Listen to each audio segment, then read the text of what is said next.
In the heart of Southeast Asia, Thailand, the so-called the Venice of the East, every year after the British lands, the air over Krong Don Lao in Samut Sakhon vibrant, with cheers echo above the water.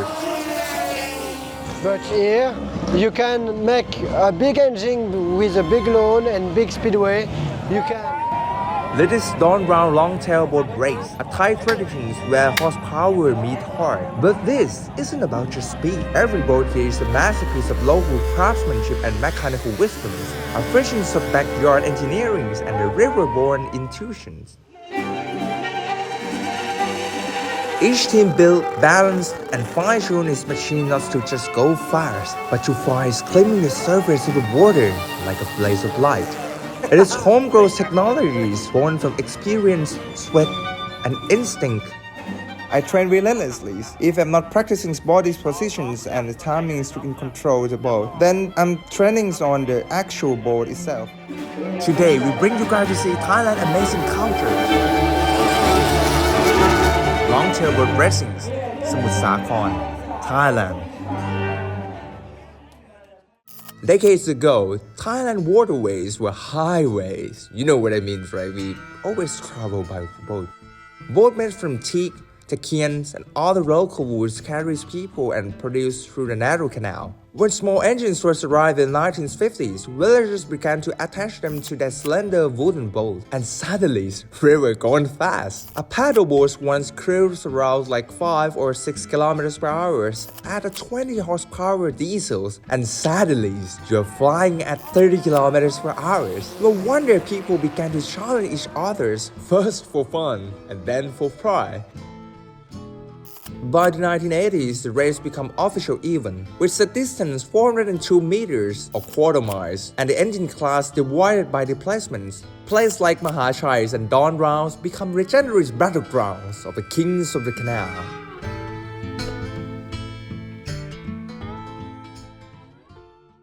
Most racing boats are handcrafted between 2 and 6 meters long, using lightweight wood like teak and takian. The engines, pure improvisation genius. In the early days, they come from old Toyota K series, Isuzu diesels, or even tractor engines, stripped rebuilds and reborn for the waters. Later generations adapt gasoline powerhouse, Toyota 4AGEs, Honda K series, Mitsubishi's 4G63s, Subaru EJ's Flat 4, tuned to scream all 800 RPMs. Why tune so hard? Because the rules of the canal is simple. Going fast, but don't blow up before the finish line. Simple, right?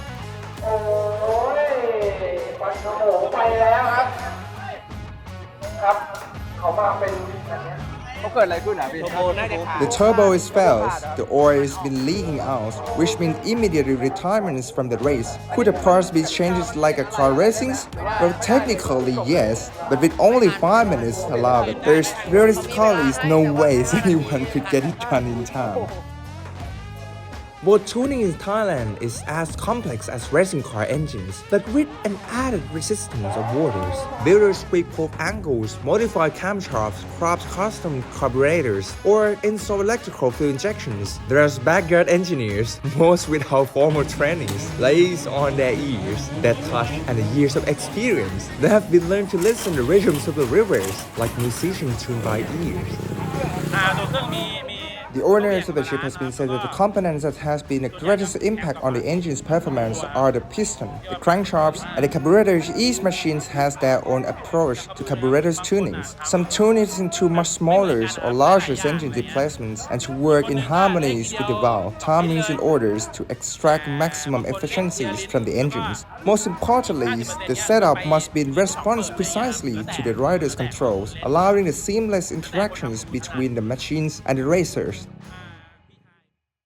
A two-type race boat is nothing like a market boat. Its hull is long, flat, and feather-like, sometimes only centimeters thick, sometimes molded entirely from fiberglass. The boat is carved as an arrow case, slinging water clearly while the flat under let the boat rise and planes over 100 kilometers. Some can even break 120 kilometers, faster than the pickup trucks on the drag strip. Now imagine sitting in ones, no seat, no brake, no dashboard, just a throttle stick, a little bars, and the rolls of an engine inches behind your spins. The spray doesn't cool you, it hits like a bullet missed one movement. One wave, and you and both will be upside down before you can breathe.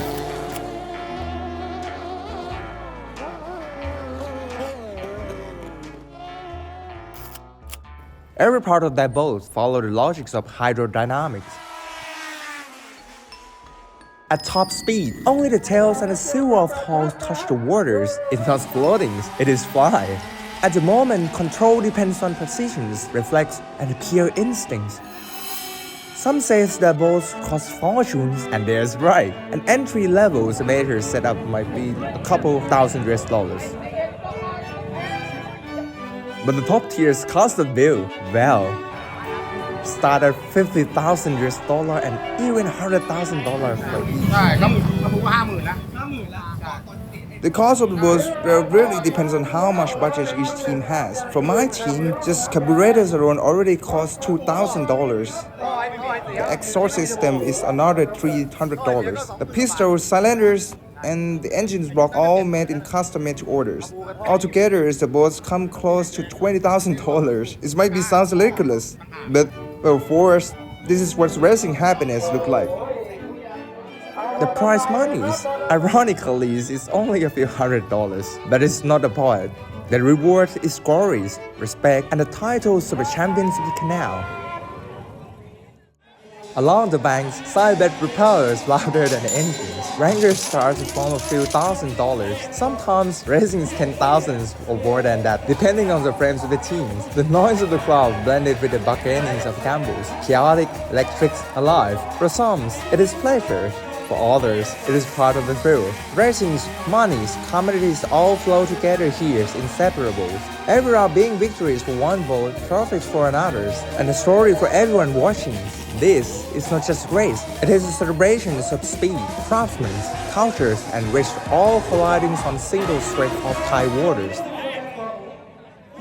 Behind every roaring engine lies a network of talents, mechanics, carpenters, drivers, and kids polish the hulls before the race. Each person has a stake in victories. Every team guarded secrets, tuning tricks, propeller angles, and perfect filmings. No manuals, no blueprints, just years of trials and error in muddy backyards and a quiet canal. On the wind.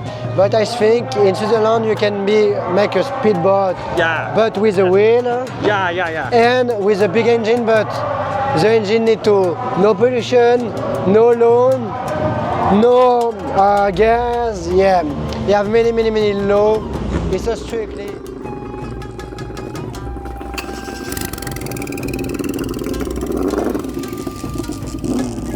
The boat is quite heavy now because we see 6 of us. Look at Luis, we gone now, we're crazy.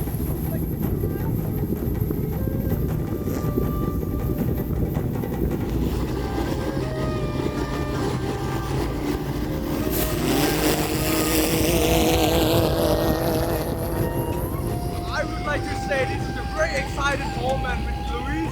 He just drives faster, it's pretty fast. Oh. You know, as I'm Thai, I never expect something like this before. Right? Yeah. Because I think normally we're riding a Longtail Boat, the normal one which is quite slow. Yeah. But this one is going like crazy. Yeah. It's very sabai. Very sabai. Very sabai, alright.